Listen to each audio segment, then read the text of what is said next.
Hi friends, welcome back to the channel Tanipriya vlogs and creations. ಇವತ್ತಿನ ವಿಡಿಯೋದಲ್ಲಿ ನಾನು ಸೀರೆಗೆ ಕುಚ್ಚನ್ನು ಮಾಡಿ ತೋರಿಸ್ತಾ ಇದ್ದೀನಿ. ಪೂರ್ತಿಯಾಗಿ ಡೀಟೇಲ್ ಆಗಿ ತೋರಿಸ್ತಾ ಇದ್ದೀನಿ. ವಿಡಿಯೋನ ಸ್ಕಿಪ್ ಮಾಡದೆ ಕೊನೆವರೆಗೂ ನೋಡಿ. ಸೀರೆಯ ಕಲರ್ ಕಾಂಬಿನೇಷನ್ ಬಂದು ಲೈಟ್ ಪರ್ಪಲ್ ಕಲರ್ ಇದೆ. ಇದು ಬಂದು ಬಾಡಿ ಕಲರ್. ಹಾಗೆ ಇದರಲ್ಲಿ ಗೋಲ್ಡ್ ಕಲರ್ ಈ ಥರ ಫ್ಲವರ್ಸ್ ಬಂದಿದೆ ಜರಿದು. ಹಾಗೆ ಪಲ್ಲು ಕಲರ್ ಬಂದು ಈ ಥರ ಬ್ಲೂ ಕಲರ್ ಕಾಂಬಿನೇಷನ್ ಇದೆ. ಇದರಲ್ಲೂ ಕೂಡ ಒಂಥರ ಡಲ್ ಗೋಲ್ಡ್ ಕಲರ್ ಬಂದಿದೆ ಜರಿ ಬಂದು. ಇದಕ್ಕೆ ನಾನು ಕಲರ್ ಕಾಂಬಿನೇಷನ್ ಯಾವ ಥರ ತಗೋತೀನಿ ಅಂದರೆ, ಮೊದಲು ನೋಡಿ ಬಾಡಿ ಕಲರ್ ತಗೊಂಡಿದ್ದೀನಿ ಲೈಟ್ ಪರ್ಪಲ್ ಕಲರು. ನೇರಳೆ ಹಣ್ಣಿಂದು ಒಳಗಡೆ ಇರುತ್ತಲ್ಲ ಕಲರು, ಆ ಕಲರ್ ಇದೆ.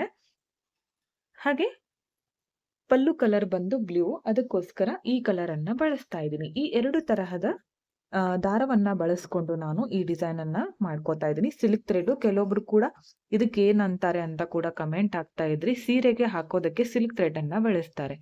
ಇದು ಕೆಲವೊಂದ್ ಕಡೆ 15 ಇರುತ್ತೆ, ಕೆಲವೊಂದ್ ಕಡೆ 20, 25. ನಿಮ್ ಪ್ಲೇಸಸ್ ಮೇಲೆ ಇರುತ್ತೆ. ಈ ತರ ಒಂದೇ ತರ ಇರೋದಿಲ್ಲ ಎಲ್ಲಾ ಕಡೆ ರೇಟ್ ಇದ್ರದ್ದು.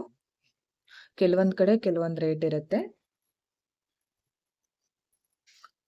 ಒಂದ್ ವೇಳೆ ಇಲ್ಲಿ ಏನಾದ್ರೂ ಸಿಲ್ವರ್ ಕಲರ್ ಏನಾದ್ರೂ ಬಂದಿದ್ರೆ ಅವಾಗ ನೀವು ಸಿಲ್ವರ್ ಕಲರ್ ಜರಿ ಥ್ರೆಡ್ ಅನ್ನ ಬಳಸ್ಕೊಳ್ಳಿ.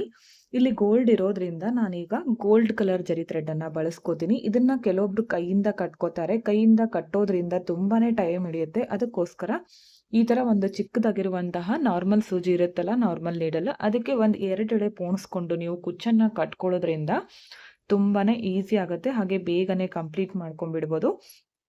ಹಾಗೆ ಒಂದು ಸೀರೆಗೆ ನಾನೀಗ 2 ತರಹದ ಕುಚ್ಚುಗಳನ್ನ ರೆಡಿ ಮಾಡ್ಕೋತಿದ್ದೀನಲ್ಲ, ಒಂದು ಸಲಕ್ಕೆ ಇದು ಪೂರ್ತಿಯಾಗಿ ಕಂಪ್ಲೀಟ್ ಆಗಬೇಕು. ಅಷ್ಟು ಉದ್ದವಾದ ಕುಚ್ಚನ್ನ ಯಾವ ತರ ಮಾಡೋದಂತ ಕೂಡ ನಾನು ಇವಾಗ ತೋರಿಸ್ಕೊಡ್ತೀನಿ. ಅದನ್ನು ಕೂಡ ಸ್ಕಿಪ್ ಮಾಡದೆ ನೋಡಿ. ನಿಮ್ಗೆ ಒಂದ್ ವೇಳೆ ಜರಿ ಥ್ರೆಡ್ ಹೈಲೈಟ್ ಆಗಿ ಕಾಣಿಸ್ಬೇಕಂದ್ರೆ ನೀವು ಜರಿ ಥ್ರೆಡ್ ಅನ್ನ 4 ಎಳೆ ಪೋಣಿಸ್ಕೊಂಡು ಕೂಡ ಹಾಕ್ಬೋದು. ಅದು ಕೂಡ ಚೆನ್ನಾಗಿ ಕಾಣಿಸುತ್ತೆ. ನಾನು ಇಲ್ಲಿ ಹಾಕ್ತಾ ಇರೋದು ಬೇಬಿ ಕುಚ್ಚು. ಈಸಿ ಮೆಥಡ್ ಅಲ್ಲಿ ತೋರಿಸ್ಕೊಡ್ತಾ ಇದ್ದೀನಿ. ನಿಮ್ಗೆ ಸೀರೆ ಕುಚ್ಚು ಬಗ್ಗೆ ಏನೂ ಮಾಹಿತಿ ಇಲ್ಲ ಅಂದ್ರೂ ಕೂಡ ನೀವು ಪರ್ಫೆಕ್ಟ್ ಆಗಿ ಹಾಕ್ತೀರಾ ಈ ಒಂದು ವಿಡಿಯೋನ ನೋಡಿದ್ರೆ. ಕುಚ್ಚನ್ನ ಹಾಕ್ಬೇಕಂದ್ರೆ ಮೊದಲೇ ನೀವು ಸೀರೆಗೆ ಮಾರ್ಕ್ ಅನ್ನ ಮಾಡಿ ಇಟ್ಕೋಬಹುದು ಮೆಜರ್ಮೆಂಟ್ ಟೇಪ್ ಇಂದ. ಇಲ್ಲ ಅಂದ್ರೆ ಈ ತರ ಬೆರಳಳತೆಯಿಂದ ಗ್ಯಾಪ್ ಎಷ್ಟು ಬೇಕೋ ಅಷ್ಟು ಈ ಬೆರಳಿಂದ, ಹತ್ರ ಬೇಕಂದ್ರೆ ಈ ಬೆರಳಿಂದ ಈ ತರ ಕೂಡ ನೀವು ಮಾಡ್ಕೋಬಹುದು. ನಾನಿಲ್ಲಿ ಬೆರಳಳತೆಯಿಂದ ಮಾಡ್ಕೊಳ್ಳೋದು ಯಾವ ತರ ಅಂತ ತೋರಿಸ್ತೀನಿ. ಹಾಗೆ ಮೊದಲು ಇವಾಗ ಒಂದು ಸೀರೆಗೆ ಆಗುವಷ್ಟು ಕುಚ್ಚನ್ನ ರೆಡಿ ಮಾಡೋದು ಯಾವ ತರ ಅಂತ ನೋಡೋಣ. ಇನ್ನೊಂದೇನಂದ್ರೆ ನಮ್ಮ ಹತ್ರ ಈ ತರ 2 ಥ್ರೆಡ್ ಇರುತ್ತಲ್ಲ, ಇದರಲ್ಲಿ ನಾನೀಗ 127 ಕುಚ್ಚನ್ನ ಮಾತ್ರ ಹಾಕ್ತಾ ಇರೋದು. ಬೇಬಿ ಕುಚ್ಚಿಗೆ ಅಷ್ಟು ಜಾಸ್ತಿ ದಪ್ಪ ಆದ್ರೆ ಅಷ್ಟು ಚೆನ್ನಾಗಿ ಕಾಣಿಸೋದಿಲ್ಲ. ಅದಕ್ಕೋಸ್ಕರ 127 ತಗೋತೀನಿ. ಈ ದಾರದಲ್ಲಿ ಅರ್ಧ ಖರ್ಚಾಗುತ್ತೆ, ಇದರಲ್ಲಿ ಅರ್ಧ ಖರ್ಚಾಗುತ್ತೆ. ಯಾಕಂದ್ರೆ 127 ತಗೊಳ್ಳೋದ್ರಿಂದ ಸ್ವಲ್ಪ ಕಡಿಮೆ ದಾರನೇ ಬೇಕಾಗತ್ತೆ. ಜಾಸ್ತಿ ದಪ್ಪ ಇದ್ರೆ ಸ್ವಲ್ಪ ಥ್ರೆಡ್ ಜಾಸ್ತಿ ಹೋಗುತ್ತೆ. ನಾನೀಗ ತೋರಿಸ್ತಾ ಇರೋದು, ಈಗ ನೋಡಿ ನಮ್ಮ ಹತ್ರ ಇದು ಬಂದು 16 ಅಥವಾ 15 ರುಪೀಸ್ ಇದೆ. ನಿಮ್ ಕಡೆ ಏನಾದ್ರೂ 20 ರುಪೀಸ್ ಇತ್ತಂತ ತಿಳ್ಕೊಳ್ಳಿ. ಕೇವಲ ನೀವು ಬರೀ 20 ರೂಪಾಯಿಗಳನ್ನ ಖರ್ಚು ಮಾಡ್ಕೊಂಡು ಸೀರೆ ಪೂರ್ತಿ ಕುಚ್ಚನ್ನ ಹಾಕೋಬಹುದು. ಯಾವ ತರ ಅಂತ ನೋಡಿದ್ರೆ, ಇದರಲ್ಲಿ ಹಾಫ್ ಖರ್ಚಾಗತ್ತೆ, ಇದರಲ್ಲಿ ಹಾಫ್ ಖರ್ಚಾಗತ್ತೆ, ಇನ್ನು ಅರ್ಧ ದಾರ ನಿಮ್ಗೆ ಉಳಿಯುತ್ತೆ. ಟೋಟಲ್ 40 ರುಪೀಸ್ ಕೊಟ್ಟು ನೀವು ದಾರವನ್ನ ತಂದ್ರೆ ಒಂದ್ 20 ರೂಪಾಯಿಗಳನ್ನ ಮಾತ್ರ ಖರ್ಚು ಮಾಡ್ದಾಗೆ ಆಗುತ್ತೆ. ಯಾಕಂದ್ರೆ ದಾರ ಇಲ್ಲಿ ಅರ್ಧ ಮಾತ್ರ ಖರ್ಚಾಗಿರುತ್ತಲ್ಲ, ಅದಕ್ಕೋಸ್ಕರ. ನೆಕ್ಸ್ಟ್ ಮತ್ತೆ ನೀವು ಸೇಮ್ ಕಲರ್ ಕುಚ್ಚು ಸೀರೆ ಏನಾದ್ರೂ ಇದ್ರೆ ಅದಕ್ಕೆ ನೀವು ಮ್ಯಾಚ್ ಮಾಡಿ ಕೂಡ ಹಾಕೋಬಹುದು. ಕೆಲವೊಬ್ರು ಕೇಳ್ತಾ ಇರ್ತಾರೆ, ಬರೀ 20 ರೂಪಾಯಿಲೆ ಕುಚ್ಚನ್ನ ಹಾಕೋದು ಯಾವ ತರ, ಸುಮ್ನೆ ಯಾಕೆ ಈ ತರ ಸುಳ್ಳೆಲ್ಲ ಹೇಳ್ತೀರಾ ಅಂತ. ಅದಕ್ಕೋಸ್ಕರ ನಾನು ಕ್ಲಿಯರ್ ಮಾಡ್ತಾ ಇದ್ದೀನಿ. ಇದರಲ್ಲಿ ಅರ್ಧ ಖರ್ಚಾದ್ರೆ ಬರೀ ನಮ್ಗೆ 20 ರೂಪಾಯಿ ಖರ್ಚು ಅಷ್ಟೇ ಆದಂಗಾಯ್ತಲ್ಲ, ಅದಕ್ಕೋಸ್ಕರ. ಇವಾಗ ನೆಕ್ಸ್ಟ್ ನಾನೀಗ ದಾರವನ್ನ ಮಾಡೋದು ಯಾವ ತರ ಅಂತ ತೋರಿಸ್ತೀನಿ. ಈ ತರ 2 ದಾರವನ್ನ ಬಳಸೋದ್ರಿಂದ ಕುಚ್ಚನ್ನ ಮಾಡ್ಕೊಳ್ಳೋದು ಬೇಗ ಕಂಪ್ಲೀಟ್ ಆಗುತ್ತೆ. ನಾನೀಗ 127 ಮಾಡ್ಕೋತಿದ್ದೀನಲ್ಲ, ನಾನೀಗ ಕಾಲಿಂದ ಉದ್ದವಾದ ಕುಚ್ಚನ್ನ ಯಾವ ತರ ಮಾಡೋದಂತ ತೋರಿಸ್ಕೊಡ್ತಾ ಇದ್ದೀನಿ. ಈ 2 ದಾರದ ತುದಿಯನ್ನ ಈ ತರ ಇಟ್ಕೊಂಡು ನಿಮ್ ಹೆಬ್ಬೆರಳಿಗೆ ಈ ತರ ಹಾಕೊಳ್ಳಿ. ಈ ತರ ಹಾಕೊಂಡು ಕೈಯಲ್ಲಿ ನಾನು ಇವಾಗ ಯಾವ ತರ ತೋರಿಸ್ತಿದ್ದೀನೋ ಈ ತರ ನಿಮ್ಗೆ ಎಷ್ಟು ಉದ್ದಕ್ಕೆ ಬೇಕೋ ಅಷ್ಟು ಉದ್ದಕ್ಕೆ ಈ ತರ ಸುತ್ಕೊಳ್ಳಿ. ಈಗ 2 ಥ್ರೆಡ್ ಇರೋದ್ರಿಂದ 127 ಬೇಕಂದ್ರೆ ಒಂದ್ 60 ಸಲ ಸುತ್ಕೊಂಡ್ರೆ 127 ದಾರ ರೆಡಿ ಆಗುತ್ತೆ. ಈ ತರ ಸುತ್ತುತ್ತಾ ಬನ್ನಿ. 60 ಸಲ ಸುತ್ಕೊಳ್ಳಿ. ಒಂದ್ ವೇಳೆ ನಿಮ್ಮ ಹತ್ರ ಏನಾದ್ರೂ ಒಂದೇ ಥ್ರೆಡ್ ಇದ್ರೆ 127 ಸುತ್ಕೋಬೇಕು. ಈ ತರ ಇದನ್ನ ಕೈಯಲ್ಲಿ ಟೈಟ್ ಆಗಿ ಇಟ್ಕೊಂಡಿರ್ಬೇಕು. ನಿಮ್ಗೆ ಎಷ್ಟು ಉದ್ದಕ್ಕೆ ಬೇಕೋ ಅಷ್ಟು ಉದ್ದಕ್ಕೆ ನೀವು ಇದನ್ನ ಕೈಯಿಂದ ಹಾಕೋಬಹುದು. ನೋಡಿ, ಈ ತರ ಸುತ್ತಾ ಬನ್ನಿ. ನಾನು ಇದನ್ನ ಇವಾಗ 60 ಸಲ ಸುತ್ಕೊಂಡ್ಮೇಲೆ ನಿಮ್ಗೆ ತೋರಿಸ್ತೀನಿ. 60 ಸಲ ಸುತ್ಕೊಂಡಿದೀನಿ. ಒಂದ್ ವೇಳೆ ನಿಮ್ಮ ಹತ್ರ 3 ಥ್ರೆಡ್ ಇದ್ರೆ ಅದಕ್ಕೆ ಎಷ್ಟು ಬೇಕಾಗುತ್ತೋ ನೋಡ್ಕೊಂಡು ಸುತ್ಕೊಳ್ಳಿ. ಒಂದ್ ವೇಳೆ 3 ಥ್ರೆಡ್ ಇದ್ರೆ ಒಂದ್ 40 ಸಲ ಸುತ್ಕೊಂಡ್ಬಿಟ್ರೆ ಆಯ್ತು. ಇವಾಗ ಇದನ್ನ ಸಮವಾಗಿ ಇಟ್ಕೊಂಡು ಕಟ್ ಮಾಡ್ಕೊಳ್ಳಿ. ಈ ತರ ಕಟ್ ಮಾಡ್ಕೊಂಡ್ರೆ ನೋಡಿ ಇಷ್ಟು ಉದ್ದವಾದ ಕುಚ್ಚು ಒಂದೇ ಸಲಕ್ಕೆ ರೆಡಿ ಆಯ್ತು ನಮ್ಗೆ. ನೋಡಿ ಇಷ್ಟು ಉದ್ದವಾದ ಕುಚ್ಚು ಒಂದೇ ಸಲಕ್ಕೆ ರೆಡಿ ಆಯ್ತು. ಇವಾಗ ಇದನ್ನ ಬೇಬಿ ಕುಚ್ಚನ್ನ ಮಾಡ್ತೀನಿ ಅಂದ್ರೆ ನೀವು ಇದನ್ನ ಚೂಪಾಗಿ ಮಾಡ್ಕೊಳ್ಳಿ. ಒಂದ್ ವೇಳೆ ನೀವು ಕ್ರೋಶದಲ್ಲಿ ಹಾಕ್ತೀನಂದ್ರೆ ಹಾಗೆ ಗಮ್ಮನ್ನ ಹಚ್ಕೋಬಹುದು. ಬೇಬಿ ಕುಚ್ಚಿಗೆ ಯಾಕಂದ್ರೆ ಚೂಪಾಗಿದ್ರೆ ನಮ್ಗೆ ಸೀರೆಯಲ್ಲಿ ಹೋಲ್ ಮಾಡಿ ಹಾಕ್ತಿವಲ್ಲ ಅವಾಗ ಸಲೀಸಾಗಿ ಬಂದ್ಬಿಡುತ್ತೆ. ನಾನೀಗ ಬೇಬಿ ಕುಚ್ಚಿಗೆ ಮಾಡ್ಕೊಳ್ತಾ ಇರೋದ್ರಿಂದ ಇದನ್ನ ಈ ತರ ಸ್ವಲ್ಪ ಹಿಂದೆ ಮುಂದೆ ಮಾಡ್ಕೊಳ್ಳಿ. ಕುಚ್ಚುಗಳನ್ನ ಈ ದಾರವನ್ನ ಈ ತರ ಮಾಡ್ಕೊಂಡು ಇದಕ್ಕಿವಾಗ ಗಮ್ಮನ್ನ ಹಚ್ಕೋಬೇಕು. ಈ ತರ ಗಮ್ಮನ್ನ ಹಚ್ಕೊಂಡು ಇದನ್ನ ಚೂಪಾಗಿ ಮಾಡ್ಕೊಳ್ಳಿ. ಈ ತರ ಇದನ್ನ ಕಂಪ್ಲೀಟ್ ಆಗಿ ನಾವು ಒಣಗೋದಕ್ಕೆ ಬಿಟ್ಬಿಡ್ಬೇಕು. ಅವಾಗ ನಮ್ಗಿದು ಕುಚ್ಚು ಹಾಕೋದಕ್ಕೆ ತುಂಬಾನೇ ಈಸಿಯಾಗಿ ಬರುತ್ತೆ. ಜಾಸ್ತಿ ಜನ ಕೇಳ್ತಾ ಇದ್ರಿ ಇದನ್ನ ಯಾವ ತರ ರೆಡಿ ಮಾಡೋದಂತ. ಆಲ್ಮೋಸ್ಟ್ ನಾನು ಎಲ್ಲಾ ವಿಡಿಯೋಗಳಲ್ಲಿ ಕೂಡ ತೋರಿಸಿದೀನಿ. ಇದು ಒಣಗಿದ ಮೇಲೆ ಗಟ್ಟಿ ಆಗುತ್ತಲ್ಲ ಅವಾಗ ನಮ್ಗಿದು ಕುಚ್ಚು ಹಾಕೋದಕ್ಕೆ ಬೇಗ ಬರುತ್ತೆ. ನೋಡಿ ಈ ತರ ಮುದ್ದೆ ಮುದ್ದೆ ಕುಚ್ಚಿದ್ರೆ ಬೇಬಿ ಕುಚ್ಚು ಅಷ್ಟು ಚೆನ್ನಾಗಿ ಕಾಣಿಸೋದಿಲ್ಲ. ಅದಕ್ಕೋಸ್ಕರ ನಾನು ಇದನ್ನ ಸ್ಟ್ರೇಟ್ನರ್ ಅನ್ನ ಬಳಸ್ಕೊಂಡು ಸ್ಟ್ರೇಟ್ ಮಾಡ್ಕೋತೀನಿ. ಈ ತರ ಸ್ಟ್ರೇಟ್ನರ್ ಅನ್ನ ಬಳಸಿ ಮಾಡ್ಕೋತೀನಿ. ಇಲ್ಲ ಅಂದ್ರೆ ಐರನ್ ಬಾಕ್ಸ್ ಇಂದ ಕೂಡ ನೀವು ಮಾಡ್ಕೋಬಹುದು. ಇಲ್ಲ ಅಂದ್ರೆ ನೀರನ್ನ ಬಳಸಿ ಮಾಡೋದು ಯಾವ ತರ ಅಂತ ಕೂಡ ತೋರಿಸಿದೀನಿ. ಆ ತರ ಕೂಡ ಮಾಡ್ಕೊಳ್ಳಿ.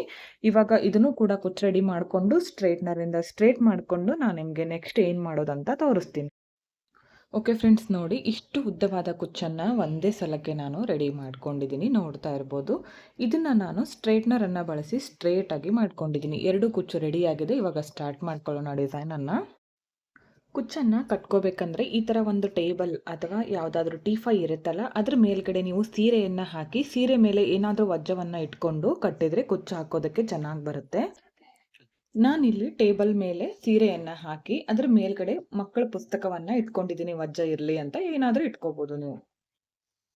ನಾನಿಲ್ಲಿ ಸೀರೆಗೆ ಹೋಲ್ ಮಾಡೋದಕ್ಕೆ ಕ್ರೋಶಾ ನೀಡಲ್ ಅನ್ನ ಬಳಸ್ತಾ ಇದ್ದೀನಿ. ಇದರಿಂದ ಹೋಲ್ ಮಾಡ್ಕೊಳ್ಳೋದ್ರಿಂದ ಸೀರೆ ಹಾಳಾಗೋದಿಲ್ಲ. ಅದಕ್ಕೋಸ್ಕರ ಹೋಲ್ ಕೂಡ ನೀಟಾಗಿ ಬರುತ್ತೆ. ಮೊದಲು ಸ್ಟಾರ್ಟಿಂಗ್ ಅಲ್ಲಿ ಈ ತರ ಹೋಲ್ ಅನ್ನ ಮಾಡ್ಕೊಳ್ಳಿ. ನಾವು ಅವಾಗಲೇ ರೆಡಿ ಮಾಡ್ಕೊಂಡ್ವಲ್ಲ ಕುಚ್ಚು, ನೋಡಿ ಈ ತರ ಚೂಪಾಗಿ ಮಾಡ್ಕೊಳ್ಳೋದ್ರಿಂದ ಬ್ಯಾಕ್ ಸೈಡ್ ಇಂದ ಈ ತರ ತುಂಬಾನೇ ಸಲೀಸಾಗಿ ಬಂದ್ಬಿಡುತ್ತೆ. ಅವಾಗ ನಮ್ಗೆ ಕುಚ್ಚು ಹಾಕೋದು ಕೂಡ ಬೇಗ ಬೇಗ ಕಂಪ್ಲೀಟ್ ಆಗುತ್ತೆ. ಇವಾಗ ಕುಚ್ಚು ನಿಮ್ಗೆ ಎಷ್ಟು ಉದ್ದ ಬೇಕೋ ನೋಡ್ಕೊಳ್ಳಿ. ಕರೆಕ್ಟ್ ಆಗಿ ಈ ತರ ಸಮವಾಗಿ ಇಟ್ಕೊಳ್ಳಿ. ಇವಾಗ ನಾನು ಇದಕ್ಕೆ ಜರಿ ಥ್ರೆಡ್ ಅನ್ನ ಪೋಣಿಸಿಟ್ಕೊಂಡಿರೋ ನೀಡಲ್ಲು 2 ಎಳೆ ಪೋಣಿಸ್ಕೊಂಡಿದ್ದೀನಿ. ಇದನ್ನ ಬ್ಯಾಕ್ ಸೈಡ್ ಇಂದ ಈ ತರ ಮುಂದ್ಗಡೆ ತರ್ತೀನಿ. ಪೂರ್ತಿಯಾಗಿ ಎಳ್ಕೋಬೇಡಿ. ಸ್ವಲ್ಪ ಜರಿ ಥ್ರೆಡ್ ಹಾಗೆ ಇಲ್ಲಿ ಬ್ಯಾಕ್ ಸೈಡ್ ಅಲ್ಲಿ ಬಿಟ್ಕೊಳ್ಳಿ. ಸ್ಟಾರ್ಟಿಂಗ್ ಅಲ್ಲೇ ಒಂದು ಲಾಕ್ ಅನ್ನ ಮಾಡಿ. ಮೊದಲೇ ಲಾಕ್ ಮಾಡ್ಕೊಳ್ಳೋದ್ರಿಂದ ಕೈಯಿಂದ ಕುಚ್ಚು ಜರುಗೋದಿಲ್ಲ. ಈ ತರ ಬಿಟ್ಟರು ಕೂಡ ಹಾಗೆ ಇರುತ್ತೆ. ಅದಾದ್ಮೇಲೆ ಒಂದು 3 ರಿಂದ 4 ಸಲ ಕುಚ್ಚಿಗೆ ನಾವು ಜರಿ ಥ್ರೆಡ್ ಅನ್ನ ಸುತ್ಕೋಬೇಕು. ಈ ತರ ಸುತ್ಕೊಳ್ಳಿ. ಅದಾದ್ಮೇಲೆ ಈ ತರ ಬ್ಯಾಕ್ ಸೈಡ್ ಟರ್ನ್ ಮಾಡಿಕೊಂಡು ಮೇಲ್ಗಡೆಯಿಂದ ನೀಡಲ್ ಚುಚ್ಚಿ ಕೆಳಗಡೆ ತಂದು ಜರಿ ಥ್ರೆಡ್ ಅನ್ನ ಕಟ್ ಮಾಡಬೇಕು. ಇವಾಗ ಕುಚ್ಚು ಎಷ್ಟು ಉದ್ದ ಬೇಕೋ ನೋಡಿಕೊಂಡು ಕಟ್ ಮಾಡ್ಕೊಳ್ಳಿ. ನೋಡಿ ಈ ತರ ನೀವು ಮೊದಲೇ ಮಾರ್ಕನ್ನು ಮಾಡಿಕೊಂಡು ಕೂಡ ಹಾಕ್ಬೋದು. ನೆಕ್ಸ್ಟ್ ಈ ಬೆರಳಿಂದ ಡಿಸ್ಟೆನ್ಸ್ ತಗೊಂಡು ಪಕ್ಕದಲ್ಲೇ ಮತ್ತೆ ಹೋಲನ್ನು ಮಾಡ್ಕೋತೀನಿ. ಮತ್ತೆ ಸೇಮ್ ಕಲರ್ ಕುಚ್ಚನ್ನು ಕಟ್ಕೋತೀನಿ. ಇದನ್ನು ಯಾವ ಥರ ಕಟ್ಕೊಂಡೋ ಇದನ್ನು ಅದೇ ಥರ ಕಟ್ತೀನಿ. ನೋಡಿ ನಾನಿಲ್ಲಿ 3 ಕುಚ್ಚುಗಳನ್ನು ಕಟ್ಕೊಂಡಿದ್ದೀನಿ. ಪರ್ಪಲ್ ಕುಚ್ಚು 3 ಕಟ್ಟಿದ್ದೀನಿ. ಸೇಮ್ ಡಿಸ್ಟೆನ್ಸ್ಗೆ ಹಾಕಿದ್ದೀನಿ. ನೆಕ್ಸ್ಟ್ ಇವಾಗ ಥ್ರೆಡ್ ಕಲರನ್ನು ಚೇಂಜ್ ಮಾಡ್ಕೋತೀನಿ. ಬೇಕಿದ್ರೆ 4 ಹಾಕ್ಕೋಬೋದು, ಒಂದೇ ಹಾಕ್ಕೋಬೋದು, 2 ಹಾಕ್ಕೋಬೋದು. ನಿಮ್ಮ ಮೇಲೆ ಡಿಪೆಂಡ್ ಯಾವ ಥರ ಹಾಕ್ತಿರೋ. ಇವಾಗ ನಾನು ಬ್ಲೂ ಕಲರ್ ಹಾಕ್ತೀನಿ. ಅಂದರೆ ಪಲ್ಲು ಇದೆಯಲ್ಲ ಆ ಕಲರ್ದು ಹಾಕ್ತೀನಿ. ಇದಕ್ಕೂ ಕೂಡ ಸೇಮ್ ಡಿಸ್ಟೆನ್ಸನ್ನು ತಗೊಳ್ಳಿ. ಇನ್ನೊಂದೇನೆಂದರೆ ಫಸ್ಟ್ ಒಂದು ಕುಚ್ಚು ಎಷ್ಟು ಉದ್ದಕ್ಕೆ ನೀವು ಕಟ್ ಮಾಡ್ಕೊಂಡಿರ್ತೀರೋ ಸೀರೆ ಪೂರ್ತಿ ಕಂಪ್ಲೀಟ್ ಆಗೋವರೆಗೂ ಸೇಮ್ ಉದ್ದಕ್ಕೆ ನೀವು ಕುಚ್ಚನ್ನು ಕಟ್ ಮಾಡ್ಕೋಬೇಕು. ಒಂದು ವೇಳೆ ಒಂದು ದೊಡ್ಡದು ಸಣ್ಣದು ಈ ಥರ ಏನಾದರೂ ಮಾಡಿಕೊಂಡ್ರೆ ಫಿನಿಶಿಂಗ್ ಕರೆಕ್ಟಾಗಿ ಬರೋದಿಲ್ಲ. ಈ ಥರ ಏನಾದರೂ ಕಸ್ಟಮರ್ಗಳಿಗೆ ಹಾಕಿ ಕೊಟ್ಟರೆ ನಿಮ್ಮ ಹತ್ರ ಇನ್ನೊಂದು ಸಲ ಬರೋದೇ ಇಲ್ಲ. ಅದಕ್ಕೋಸ್ಕರ ನೀವು ಮೊದಲು ನೀಟಾಗಿ ಹಾಕೋದನ್ನು ಕಲೀರಿ. ಫಿನಿಶಿಂಗ್ ಕರೆಕ್ಟಾಗಿ ಬರಲಿ. ಮೊದಲು ನಿಮ್ಮ ಸೀರೆಗಳಿಗೆ ಅಥವಾ ನಿಮ್ಮ ಮನೆಯಲ್ಲಿ ಇರ್ತಾರಲ್ಲ ಅವ್ರ ಸೀರೆಗಳಿಗೆ ನೀವು ಹಾಕಿ ಪರ್ಫೆಕ್ಟ್ ಆದಮೇಲೆ ಕಸ್ಟಮರ್ಗಳ ಸೀರೆಗೆ ಹಾಕಿ ಅವಾಗ ಒಂದು ಫಿನಿಶಿಂಗ್ ಅನ್ನೋದು ಕರೆಕ್ಟ್ ಬಂದರೆ ನಿಮ್ಮ ಹತ್ರ ಕಸ್ಟಮರ್ಗಳು ಕೂಡ ಜಾಸ್ತಿಯಾಗಿ ಬರ್ತಾರೆ.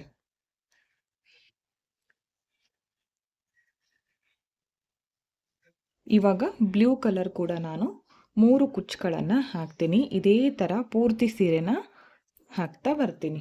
ನೋಡಿ ಈ ಥರ ಪೂರ್ತಿ ಸೀರೆನ ಕಂಟಿನ್ಯೂ ಮಾಡ್ಕೊಳ್ಳಿ. ಕಂಪ್ಲೀಟ್ ಆದಮೇಲೆ ಫೈನಲ್ ಲುಕ್ ತೋರಿಸ್ತೀನಿ. ತುಂಬ ಅಂದರೆ ತುಂಬ ಚೆನ್ನಾಗಿ ಬರುತ್ತೆ, ಬೇಗನೆ ಕಂಪ್ಲೀಟ್ ಆಗುತ್ತೆ. ಓಕೆ ಫ್ರೆಂಡ್ಸ್, ನೋಡಿ ಕಂಪ್ಲೀಟ್ ಆದಮೇಲೆ ಫೈನಲ್ ಲುಕ್ ಈ ಥರ ಕಾಣಿಸ್ತಾ ಇದೆ. ತುಂಬಾ ಚೆನ್ನಾಗಿ ಬಂದಿತ್ತು, ನೋಡ್ತಾ ಇರ್ಬೋದು ಎಷ್ಟು ನೀಟಾಗಿ ಬಂದಿದೆ ಅಂತ. ಕುಚ್ಚು ಕೂಡ ಜಾಸ್ತಿ ಹತ್ರನೂ ಇಲ್ಲ ದೂರನೂ ಇಲ್ಲ. ಬೇಕಿದ್ರೆ ಇನ್ನೂ ಹತ್ರ ಬೇಕಿದ್ರೆ ಹತ್ರ ಮಾಡ್ಕೊಳ್ಳಿ, ದೂರ ಬೇಕಿದ್ರೆ ದೂರ ಮಾಡ್ಕೊಳ್ಳಿ. ಈ ಡಿಸೈನ್ಗೆ ಕೆಲವೊಂದು ಕಡೆ 450ವರೆಗೂ ತೊಗೋತಾರೆ, ಕೆಲವೊಂದು ಕಡೆ 250ನೂ ತೊಗೋತಾರೆ. ಪ್ಲೇಸಸ್ ಮೇಲೆ ಡಿಪೆಂಡ್ ಆಗಿರುತ್ತೆ. ಹೆಚ್ಚು ಕಡಿಮೆ ನೋಡಿಕೊಂಡು ಮಾಡ್ಕೊಳ್ಳಿ, ಇಷ್ಟೇ ಅಂತ ಹೇಳೋಕ್ಕಾಗಲ್ಲ. ಡಿಸೈನ್ ಮಾತ್ರ ತುಂಬ ಚೆನ್ನಾಗಿ ಬರುತ್ತೆ. ಪೂರ್ತಿಯಾಗಿ ಡೀಟೇಲ್ ಆಗಿ ತೋರಿಸ್ಕೊಟ್ಟಿದ್ದೀನಿ. ಬಿಗಿನರ್ಸ್ಗೆ ಹೆಲ್ಪ್ ಆಗಲಿ ಅಂತ ಈಸಿ ಮೆಥಡಲ್ಲಿ ತೋರಿಸಿದ್ದೀನಿ. ನಿಮಗೂ ಕೂಡ ಇಷ್ಟ ಆಯಿತು ಅನ್ಕೋತೀನಿ. ಇಷ್ಟ ಆಗಿದ್ದರೆ ಒಂದು ಲೈಕ್ ಮಾಡಿ, ಹಾಗೆ ಫ್ರೆಂಡ್ಸ್ಗಳಿಗೆ ಶೇರ್ ಮಾಡಿ. ವಿಡಿಯೋನ ಸಬ್ಸ್ಕ್ರೈಬ್ ಮಾಡ್ಕೊಳ್ಳದೆ ನೋಡ್ತಾ ಇದ್ದರೆ ಚಾನಲನ್ನು ಸಬ್ಸ್ಕ್ರೈಬ್ ಮಾಡಿಕೊಂಡು ವಿಡಿಯೋಗಳನ್ನು ನೋಡಿ. ಹೆಚ್ಚಿನ ವಿಡಿಯೋಗಳಿಗಾಗಿ ಬೆಲ್ ಐಕಾನನ್ನು ಕ್ಲಿಕ್ ಮಾಡಿ ಆಲ್ ಅನ್ನೋ ಆಪ್ಷನ್ನ ಸೆಲೆಕ್ಟ್ ಮಾಡಿಕೊಂಡ್ರೆ ನಾನು ವಿಡಿಯೋ ಹಾಕಿದ ತಕ್ಷಣ ಮೊದಲು ನಿಮಗೆ ನೋಟಿಫಿಕೇಷನ್ ಬಂದು ತಲುಪುತ್ತೆ. ವಿಡಿಯೋನ ಸ್ಕಿಪ್ ಮಾಡದೆ ಕೊನೆವರೆಗೂ ನೋಡಿದ್ದಕ್ಕೆ thank you friends. Thank you for watching. Thank you.